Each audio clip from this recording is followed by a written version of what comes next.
Welcome, my lovely lilies, to the Shikawan Totob, the nation of the four winds. Please sit by the fire, for today we have a brand new entry to the nation.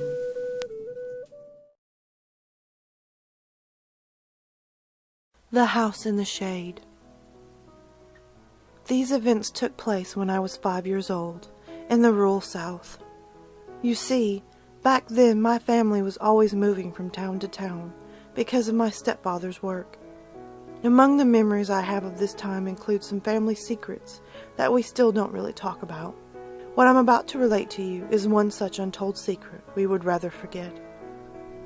The modest white house we had recently moved into was surrounded by 2 large willow trees that blocked out the sun, leaving our backyard shadowed and apart from the rest of the world. My 2 older sisters and I would often swing from the branches and climb their thick trunks, while our mother and stepfather would sit on the porch and contentedly watch us play in the late afternoon. We would ride bikes, swim in the inflatable pool, fly kites, and run on the slip and slide. You name it, we did it.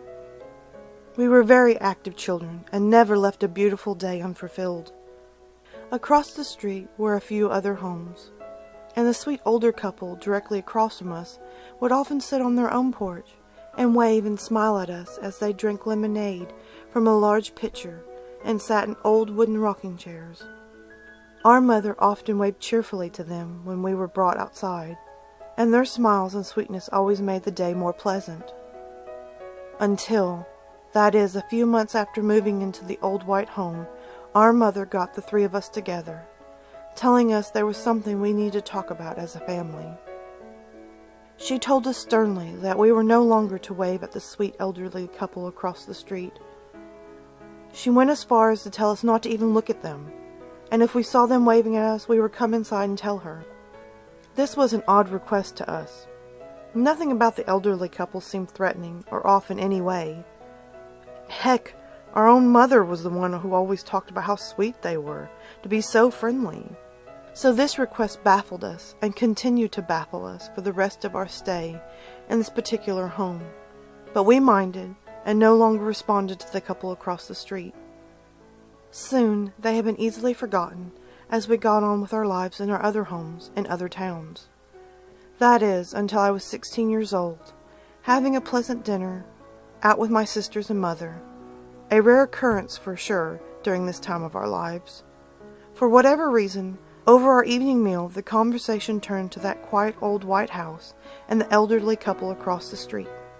As soon as the subject had been brought up, my mother's joyful face had darkened. Her eyes fell to her lap, and it took her a moment before actually addressing us. She told us that she had been afraid to talk about the subject all these years, especially while we were still living in the home. Afraid of needlessly making us afraid of staying in the quiet house in the shade of the willow trees. At that time, our stepfather had been working at the local Pepsi company, a well-paying job that allowed my mother to stay at home with the 3 of us, while still making a modest living for our family. Apparently, one of his co-workers had actually lived in the house beside the willow home for nearly 6 years and had only moved out the year before. My stepfather and the man were talking about the neighborhood and the house, when at some point my stepfather mentioned the sweet elderly couple across the street that liked to sit on their porch in the evening and watch us kids laugh and play. The man looked genuinely puzzled. He said that my stepfather must be joking, just pulling his leg. My stepfather replied just as perplexed. With a sober face, the co-worker told my stepfather that there was no elderly couple living across the street. Sure, there had once been such occupants in the small home, but they had both died horribly nearly 3 years before from carbon monoxide poisoning.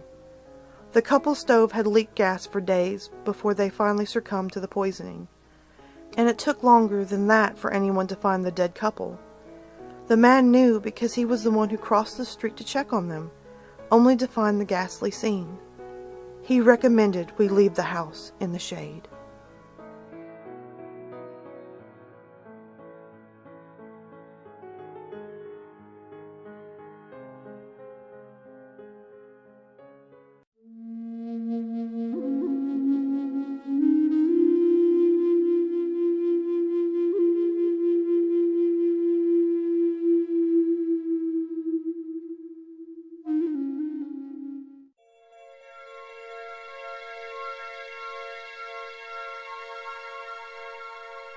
We